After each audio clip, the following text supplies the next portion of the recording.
नमस्कार विद्यार्थियों, आज हम कक्षा 10 का पाठ नंबर 6 शुरू करने जा रहे हैं, जिसके कवि हैं जयशंकर प्रसाद। जयशंकर प्रसाद का जन्म काशी में 1889 में हुआ और इनके पिता का नाम देवी प्रसाद है और सुंगनी साहू परिवार, जो वहाँ काशी का प्रसिद्ध परिवार था, उनमें इनका जन्म हुआ। और इन्होंने प्रारंभिक इनकी पत्रिका थी हिंदू, और इनकी जो प्रारंभिक जो शिक्षा हुई वह काशी में ही हुई।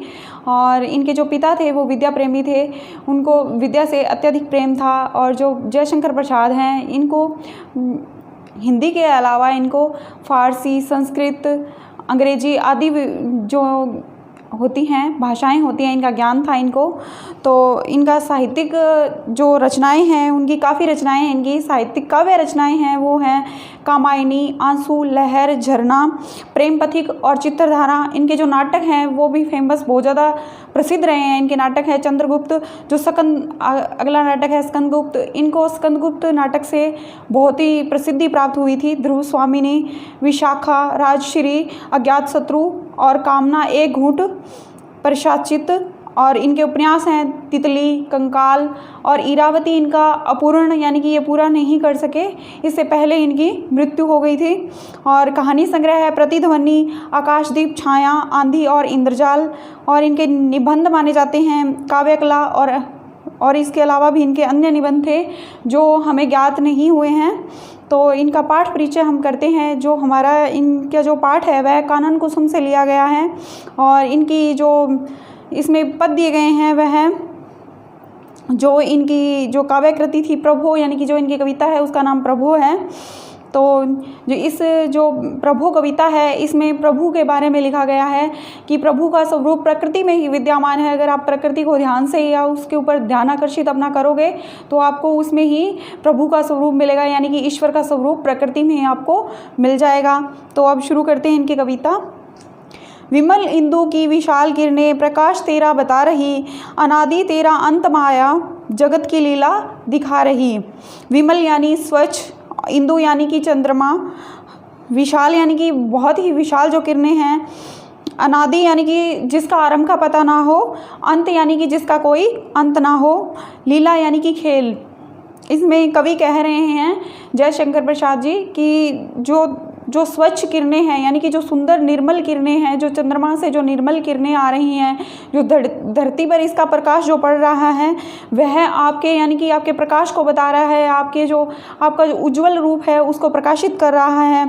आपका ना तो कोई अंत हुआ है, ना ही आपके प्रारंभ का पता है, लेकिन आपकी जो हम जगत में, यानी कि संसार में जो हम लीलाएँ देखते हैं उससे ही आपका पता चल सकता है। आप बहुत ही स्वच्छ, यानी कि प्रकृति के समान आप स्वच्छ और सुंदर कहे जा सकते हैं।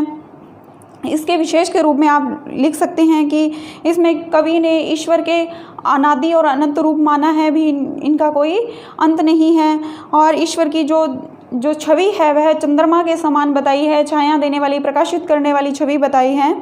अब अगला इनका पद है कविता का। प्रसाद तेरी दया का कितना ये देखना है तो देखें सागर, तेरी प्रशंसा का राग प्यारे तरंग मालाएं गा रही। प्रसार यानी कि विस्तार, सागर यानी कि समुद्र, राग यानी कि जो गीत गा रही हैं, तरंग मालाएं यानी जो लहरों की जो निरंतर उठ रही जो लहरें हैं उनके बारे में कहा गया है।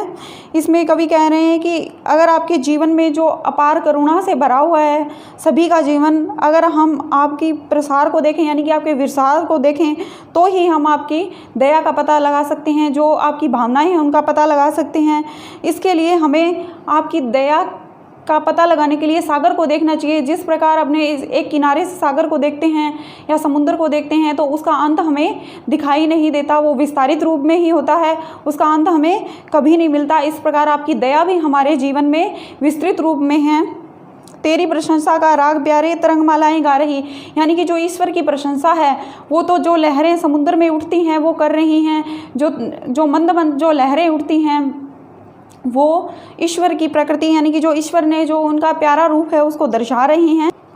तुम्हारा सम्मत हो जिसे देखना वो देख सकता है चंद्रिका को, तुम्हारे हंसने की धुन में नदियाँ निनाद करती ही जा रही। सीमित यानी कि मुस्कान, चंद्रिका यानी कि चांदनी, निनाद यानी कि ध्वनि। इसमें कवि कह रहे हैं कि अगर आपकी मुस्कान को देखना है कि आपकी ईश्वर की मुस्कान कैसी है, तो वो चांदनी को देखे, जो चंद्रमा की चांदनी है उसको देखे, वो कितना उज्जवल स्वरूप लिए होती है उसको देखे। तुम्हारे हंसने की धुन में नदियां निनाद करती जा रही, यानी कि आपके हंसी का रूप देखना है कि आप किस प्रकार हंसते हैं, आपकी हंसी का स्वरूप कैसा है। तो नदियों की जो धुन, यानी कि जो नदियां धीमी धीमी जो स्वर निकलता है उनसे जब वो चलती हैं, तो उस धुन को सुनो आराम से, तो आपको लगेगा कि ईश्वर ही हंस रहा है। निनाद यानी कि ध्वनि करती जा रही हैं। उसी प्रकार जिस प्रकार ईश्वर की जो हंसी की ध्वनि है उस प्रकार ही नदियां ध्वनि करती हैं। विशाल मंदिर की यामिनी में जिसे देखना हो दीपमाला, तो तारण कारण की ज्योति उसका पता अनूठा बता रही। विशाल मंदिर यानी कि एक विशाल जो मंदिर होता है, यामिनी यानी कि रात्रि में, दीपमाला यानी कि जो दीपक की जो पंक्तियां होती हैं उसके लिए, तारण कारण यानी कि जो तारों का समूह होता है, यानी कि जिसको अपने कहते हैं आकाश गंगा जो माना जाता है, उसके लिए कहा गया है। अनूठा यानी कि अनोखा है। अगर आपका स्वरूप देखना है, यानी कि रात्रि में जब जैसे दीपक जला दें किसी मंदिर में, तो जो उसका जो प्रकाश होता है उसके समान आपका स्वरूप देखना है, तो हमें तारों की तरफ देखना चाहिए। रात को जब तारे टिमटिमाते हैं तो ऐसे लगता है कि ईश्वर का स्वरूप मंदिर में जलते हुए दीपक के समान है। इस प्रकार इन्होंने अनूठा बताया, यानी कि अनोखा बताया है कि आपका स्वरूप भी दीपक के समान है, यानी कि हजारों दीपक अगर एक साथ जला दें तो उसके समान आपका स्वरूप है। यानी कि उनका इतना विराट यानी कि विशाल रूप है। इसमें जो अलंकार है उसमें अनुप्रास अलंकार का प्रयोग किया गया है। अगला इसका है, प्रभो प्रेम में प्रकाश तुम हो, प्रकृति पद्मिनी के अंशुमाला, असीम उपवन के तुम हो माली, धारा बराबर बता रही है। प्रभु यानी कि हे ईश्वर, प्रेम में यानी कि कमलनी के लिए कहा गया है। प्रकाश तुम, प्रकृति पद्मिनी यानी कि प्रकृति की जो अनुपमा है उसके लिए कहा है। प्रकृति रूपी जो कमलनी है उसके लिए कहा गया। अंशुमाला यानी कि जो सूर्य है उसके लिए कहा गया है। असीम यानी कि जिसकी कोई सीमा न हो। उपवन यानी कि जो वन है, जो संसार रूपी वन है, उसके लिए कहा गया है। माली यानी कि ईश्वर। धरा बता रही है यानी कि पृथ्वी बता रही है। हे प्रभु, जो आपका प्रकाश रूपी जो स्वरूप है उसको कमलनी यानी कि जैसे सूर्य के आने पर जो कमल होता है वह खिल जाता है, उसी प्रकार आपकी दया से संसार खिल उठा है। असीम यानी कि जो उपवन होते हैं उनकी जो सीमा नहीं होती किसी उपवन की, उसमें जो फूल खिलते हैं उनकी जो खुशबू होती है उससे सारा संसार महकता है। आप उस माली के समान हैं जिससे आपकी खुशबू से सारा संसार महक रहा है। धारा बराबर यानी कि जो धाराएं, आपकी प्रेम का जो प्रवाह है वो चारों तरफ फैला हुआ है, और आपका जो प्रकाश है वह भी चारों तरफ फैला हुआ है। आपकी प्रसन्नता इस सृष्टि से बताई जा सकती है, यानी कि जो सृष्टि का स्वरूप है उससे बताई जा सकती है। जो तेरी होवे दया दया निधि, तो पूर्ण होता ही है मनोरथ, सभी ये कहते पुकार करके यही तो आशा दिला रही है। दया निधि यानी कि दया का भंडार जो रखने वाले हैं, मनोरथ यानी कि मन की इच्छा पूरी करने वाले, सभी पुकार कर कह रहे हैं कि इसमें जय शंकर प्रसाद जी कहते हैं कि हे प्रभु, आप दया के भंडार हैं और आप संसार की पुकार पर, यानी कि जब भी आपको कोई आपका भक्त या कोई आपको पुकारता है तो आप उसकी पुकार पर आते हैं। आप अपने मनोरथ यानी कि मन की इच्छाएं आप पूरी करते हैं उसकी, आप उसके जीवन में दया दृष्टि बनाए रखते हैं। आप उसकी जो निराशाएं हैं उनको दूर कर उनकी आशाओं को आप प्रज्वलित करते हैं। आप सभी के मनोरथ यानी कि मनों की इच्छाएं जो हैं आप उनको पूर्ण करने वाले हैं। तो इसमें दयानिधि, इसमें अनुप्रास अलंकार है। तो अब हम इसके करते हैं प्रश्न उत्तर। इसका वस्तुनिष्ठ प्रश्न है। पहला प्रश्न है, जय शंकर प्रसाद का जन्म हुआ है, इनका जन्म हुआ है 1889 में। जय शंकर प्रसाद द्वारा संपादित पत्रिका है इंदु, इनकी भी संपादित पत्रिका है।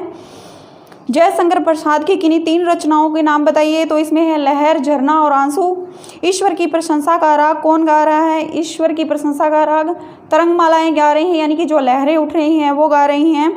मनुष्य के मनोरथ कब पूर्ण होते हैं? मनुष्य के मनोरथ ईश्वर की दया दृष्टि से पूर्ण होते हैं। आंशु माली का क्या अर्थ है? इसमें आंशु माली का अर्थ सूर्य से लिया गया है। प्रकृति पद्मिनी के आंशु माली से क्या आशय है? जब सूर्य के उदय होने पर जब कमल खिलता है यानी कि कमलनी खिलती है तो उसकी जो प्रसन्नता होती है, यानी कि जब वो फूल खिलता है तो उसकी जो प्रशंसा होती है उससे सारा संसार महकता है। इसी प्रकार ईश्वर के आने से सारा संसार महक जाता है। कवि ने ईश्वर को अनादि क्यों कहा है? क्योंकि जब ये किसी को नहीं ज्ञात कि पृथ्वी का प्रारंभ कब हुआ, यानी कि ब्रह्मांड का निर्माण कब हुआ, ईश्वर का शुरुआत कब हुई, ये कोई नहीं जानता है और ना ही ये कोई पता लगा सकता है कि इसका अंत कब होगा। इसीलिए अनादि कहा गया है इनको। यामिनी में अनूठा पता कौन बता रहा है? यानी रात्रि में, यामिनी यहाँ पे रात्रि के लिए आया था, तो रात्रि में जो आकाश में जो गंगा है यानी कि जमजमाते जो असंख्य तारे हैं वह ईश्वर के अनूठे रूप को प्रदर्शित कर रहे हैं। दयानिधि से क्या तात्पर्य है? दयानिधि से तात्पर्य है कि जो ईश्वर का स्वरूप है वह सभी के हृदय यानी कि सारों के हृदय में, सृष्टि में निवास करने वाले हैं। वह दया का स्वरूप माने जाते हैं। उनकी दया दृष्टि से ही संसार चलता है। प्रभु कविता का सार अपने शब्दों में लिखिए। ये निबंधात्मक प्रश्न है, तो आप इसमें लिख सकते हैं कि कवि ने जो इसका पहला पद था वहाँ से कहा था कि जो चांदनी यानी कि जो चंद्रमा की जो चांदनी है आपका रूप उसके समान है। फिर उन्होंने कहा जो तारे हैं, असंख्य तारे हैं आपका, उनके समान है। जो आपकी हंसी है वह जैसे कमल में जैसे फूल मुस्कुराता है उसके समान है। तो इस प्रकार जो तरंगमालाएँ हैं, जो लहरें उठ रही हैं, उसके समान ईश्वर के स्वरूप को बताया गया। जैसे दीपक रात को जब जला देते हैं तो वो चमचमाते हैं, उसी प्रकार जो असंख्य तारे हैं वो चमचमाते हैं, तो वो सृष्टि को और भी सुंदर कर देते हैं। तो ईश्वर का रूप उनके समान है। तो वह आनंदमय देने वाला है, दया ईश्वर है जो वो दया रखने वाले हैं और उनकी दया से ही संसार में जो मनुष्य है उनका जीवन वो सफल होता है। इस प्रकार इसका सार आप लिख सकते हैं। प्रभु कविता की भाषा की विशेषताएं बताइए। प्रभु कविता की भाषा, जयशंकर प्रसाद को अनेक भाषाओं का ज्ञान था किंतु उन्होंने तद्भव और तत्सम प्रणाली का इसमें उपयोग किया है। इसमें कुछ तत्सम शब्द बता दूं मैं आपको।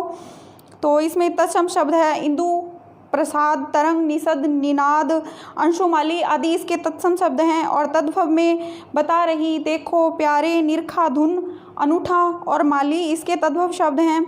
इनकी जो भाषा है उसका प्रभाव है बहुत ही अच्छा है, गंभीर रूप लिए हुए हैं। इनके जो भाषा थी वह लोकगान की भाषा थी।